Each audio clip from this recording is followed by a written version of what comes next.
tous, j'espère que vous allez bien. Aujourd'hui, comme prévu, je vous fais la vidéo FAQ. Donc il y a 2 semaines, je vous avais annoncé que je faisais une petite vidéo FAQ. J'ai compilé toutes vos questions dans les commentaires, sur le formulaire, sur Instagram et sur Facebook. Et je vais donc en faire une vidéo aujourd'hui. Donc déjà, merci à toutes celles qui auront posé une question, puisque je pense qu'il y a à peu près que des filles. S'il y a des garçons, j'en suis désolée. Je voulais aussi vous remercier pour les 1600 abonnés qu'on a largement dépassé depuis que j'ai annoncé la FAQ. Donc merci vraiment à toutes les personnes qui me suivent. Et maintenant, je vais passer tout de suite donc aux questions que vous m'avez posées. Alors, je vais essayer de pas trop traîner pour pas que ça fasse une vidéo trop longue. Si jamais elle est trop longue, n'hésitez pas à cliquer sur les 3 petits points en haut à droite de la vidéo pour augmenter la vitesse de lecture. Comme ça, du coup, ça diminue de moitié la durée de la vidéo. Moi, personnellement, c'est ce que je fais pour les vidéos que je vais regarder, mais qui sont un petit peu longues. Alors, as-tu d'autres hobbies que la polymère? Alors, oui, je fais aussi de la résine, mais ça, vous le savez déjà, je pense. Et je me suis acheté aussi récemment un cahier de coloriage dans lequel je fais des aquarelles, donc dans ce style-là. Mais voilà, je poste pas ce genre de choses sur les réseaux sociaux parce que bon, c'est pas des dessins qui m'appartiennent déjà. Et puis c'est vraiment juste pour passer le temps. Donc voilà, j'ai ça comme hobby et sinon, bah, qu'est-ce que je fais d'autre? Pas grand chose. J'écris aussi beaucoup, j'ai des correspondants qui sont aux États-Unis et en Inde. Donc ça me permet aussi de passer le temps et puis d'améliorer mon anglais surtout. Donc voilà, mes principaux hobbies, ouais, c'est la polymère et puis un petit peu de dessin. Une question de Judith. Raconte-nous une journée type dans ta peau. Alors, c'est pas très passionnant, mais je vais essayer de vous la raconter quand même. Le matin, donc je me lève en fait et directement je vais faire du sport. Donc je fais de la marche rapide sur mon tapis en fait parce que j'ai des problèmes de genoux, je peux aller marcher dehors. Enfin bref, tout un bazar. Et voilà, je fais mon sport pendant une bonne demi-heure, 3/4 d'heure. Et ensuite je prends ma douche et ensuite j'atterris ici, soit pour vous tourner des vidéos, soit pour monter les vidéos, soit pour faire la voix off des vidéos. Et voilà, et l'après-midi en général, bah, je crée, je fais du stock, je mets à jour la boutique, ce genre de choses. Donc voilà, il n'y a rien vraiment de passionnant. Puisque en plus le programme change d'un jour sur l'autre en fonction des commandes que je dois envoyer ou des organisateurs d'événements que je dois appeler, etc. Donc voilà, vous savez un petit peu ce que je fais de mes journées. Une question anonyme, est-ce que la polymère est ton métier? Alors récemment oui, puisque j'ai ouvert officiellement ma boutique, ma micro-entreprise au mois de janvier, donc le 2 janvier, puisque le premier c'est un jour férié, donc voilà. Donc voilà, j'ai officiellement donc, mon numéro de tirette, etc. Après, est-ce que ça me rapporte des sous? Je vais vous dire honnêtement non. Je paye en fait tout ce qu'il y a dans l'atelier et je paye les fournitures pour pouvoir les mettre sur la boutique. Mais je me fais vraiment très peu de sous. Personnellement, puisque je travaille depuis mes 19 ans, j'avais droit à mon chômage complet, donc j'ai profité en fait de cette période de chômage pour pouvoir lancer ma boutique. Et là, personnellement, je compte reprendre le travail très prochainement pour pouvoir compléter avec la boutique. Donc voilà, je pense que c'est d'ailleurs ce que font la plupart des micro-entrepreneurs, puisque une petite entreprise comme la mienne ne peut pas se permettre de vivre uniquement sur les revenus de l'entreprise en elle-même. D'où vient ta passion pour les aquariums? Alors les aquariums, j'en ai eu à partir du moment où j'ai habité seule chez moi. J'avais un élevage de combattants, de bêta splendens en fait, et ça me prenait énormément de temps. Mais ce que j'adorais dans cette passion, en fait, dans ce passe-temps, c'était le fait qu'on puisse mélanger un petit peu les couleurs en faisant des croisements avec les combattants. Alors j'ai réussi très peu de reproduction parce que c'est une reproduction assez spécifique où il faut passer beaucoup de temps, être là pour pas que les deux se bouffent parce que voilà, c'est des poissons très agressifs. Mais voilà, j'ai beaucoup aimé ça et ce qui me passionnait là-dedans, bah, c'était vraiment le fait de pouvoir ensuite avoir des petits bébés à soi et de dire bah c'est moi qui ai fait. Et voilà, ça fait partie aussi du fait que bah, j'aime créer des choses et j'aimais aussi beaucoup les couleurs. Et les couleurs des combattants font partie des plus belles couleurs pour moi. Un poisson que tu rêverais avoir? Alors personnellement je l'ai déjà, c'était les discus, j'en ai 3 maintenant chez moi. Donc voilà, j'ai fini par les avoir, donc c'est des très beaux poissons, je vous laisse aller voir ce que c'est sur le net si vous ne savez pas. Une question de Amélie Morin qui n'a absolument rien à voir, es-tu contente de ta lightbox? Alors comme vous l'avez peut-être vu, la lightbox est juste derrière moi, j'en ai acheté 2 en fait, je vais vous les montrer tout de suite. Donc il y avait celle-ci que j'ai achetée chez Jiffy pour quelque chose comme 8 €, que je trouve pas mal, qui marche en revanche avec 8 piles. Personnellement j'en ai mis que 4 et ça marche quand même comme vous voyez. Voilà, J'en suis contente, mais à vrai dire c'est tellement long pour moi de trouver chaque lettre pour faire un message que du coup je le change très peu. Et je pense aussi pas souvent à l'allumer, surtout quand je fais des vidéos etc. J'aimerais un peu plus y penser pour pouvoir mettre les titres de mes vidéos par exemple derrière. Mais c'est pas mal. Et personnellement je préfère celle que j'ai achetée l'autre jour à Centracor, donc qui est beaucoup plus petite, et celle-ci en plus elle se colle, elle s'aimante sur le frigo. Donc voilà, c'est pas dégueulasse. Je sais plus combien ça va coûter par contre, je me rappelle plus. Mais ouais, je suis contente. En plus, ça fait joli sur les photos des fois pour la boutique, c'est pas mal. Une question ensuite de Stéphanie. Est-ce que c'est vous qui évaluez les frais de port Etsy ou est-ce que c'est eux qui fixent le truc? Alors, non, c'est nous qui fixons le truc. Moi, je m'adapte personnellement aux frais, tout ce qui est, par exemple, les Colissimo. Si ça coûte 4,95 €, je mets mon prix 4,95 € pour un Colissimo. Après, par contre, tout ce qui est frais de port gratuit, là, c'est moi qui fixe vraiment le truc.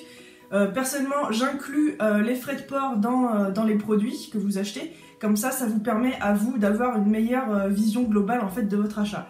Après, c'est vrai que ça dépend pour ceux qui veulent un suivi. Là, par contre, c'est nous aussi qui fixons le truc. Mais non, en tout cas, c'est pas Etsy qui fixe les frais de port des articles. Une question de Cathy. Comment ça va dans ta vie en ce moment? Joker. Alors là, je vais combiner deux questions qui m'ont été posées anonymement. Est-ce que tu as fait des études dans le domaine artistique et quelles études as-tu faites? Alors personnellement j'ai fait un BEP pour commencer, donc c'était un BEP en cuisine de collectivité, donc absolument rien à voir avec ce que je fais aujourd'hui. Et ensuite j'ai fait un brevet de technicien en laboratoire qui m'a permis ensuite de travailler dans le prélèvement d'air sur les chantiers amiantes.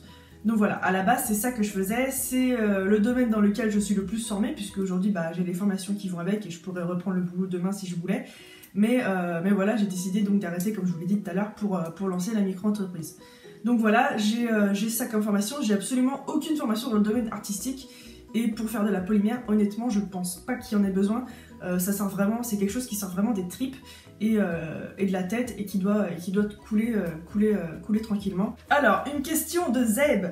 Tu réalises beaucoup de bijoux, on sait aussi que tu sais faire des chouettes figurines et petits items geek culture. Pourquoi ne pas en proposer davantage en boutique?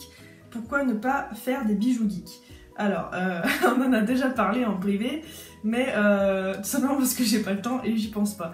Mais cela dit, tu m'as donné quelques idées et j'ai déjà fait quelques croquis, donc je pense que prochainement tu verras peut-être un ou deux items geeks sortir en vidéo sur la chaîne et sur la boutique. Une question ensuite de Floraline World.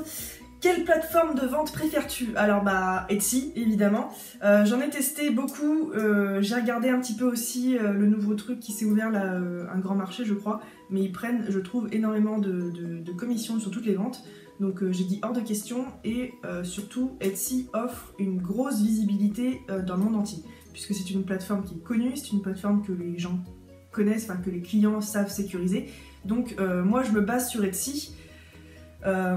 J'ai pensé aussi à faire mon propre site, mais ça coûte aussi des sous et c'est pas négligeable, et personnellement je préfère la sécurité qu'il y a sur Etsy, tout simplement parce que tout est déjà fait, j'ai juste à ajouter mes fiches, je sais comment ça marche, voilà. Après c'est un choix personnel, je pense que j'aurais pas le temps d'ouvrir ma propre boutique en ligne, c'est trop d'investissement en temps et en argent, puisque ça coûte des sous, hein, il faut payer quelqu'un pour s'en occuper, pour le créer, etc. Et il faut payer aussi la plateforme souvent qui vous l'ouvre. Donc moi je préfère Etsy. J'avais testé Little Market, mais j'avais énormément moins de ventes sur Little Market que sur Etsy, tout simplement parce que Little Market était surtout axé sur le public français. Alors que là, comme je vous l'ai dit, Etsy c'est vraiment mondial, je vends vraiment partout. J'ai vendu en Chine, j'ai vendu aux États-Unis beaucoup, j'ai vendu en Australie, enfin bref, c'est... À partir du moment où vous pouvez faire des fiches bilingues, ça attire énormément de monde. Une question anonyme, qu'est-ce qui te passionne dans la création? Faut remonter à loin en fait, puisque quand j'étais gamine déjà, je dessinais beaucoup, je faisais beaucoup d'aquarelle comme je vous l'ai dit tout à l'heure, et j'écrivais aussi. Et j'ai commencé la polymère uniquement il y a 3-4 ans, je sais plus. Donc voilà, en fait, j'ai commencé la polymère et je me suis rendu compte en fait que j'étais beaucoup plus douée pour la 3D que pour la 2D. Donc voilà, c'est... Après, qu'est-ce qui me passionne dans la création d'elle-même? C'est vraiment plein de choses, c'est pouvoir faire ce que je veux avec avec la pâte polymère, quoi. Donc si demain je décide de faire un porg, et ben je fais un porg. Si demain je décide de faire une dragodinde, je fais une dragodinde. Et puis si demain je décide de faire une licorne, je fais une licorne. Enfin, c'est vraiment... je peux faire ce que je veux, quoi. Donc c'est vraiment ça qui me passionne là-dedans. Alors ensuite, une question de mes pensées créées. Pour les marchés, combien de pièces prévois-tu pour une journée? Et combien de temps à l'avance t'y prends-tu pour tout préparer? Alors, personnellement, j'ai tellement de stock que je ne prévois pas de stock particulier pour les événements.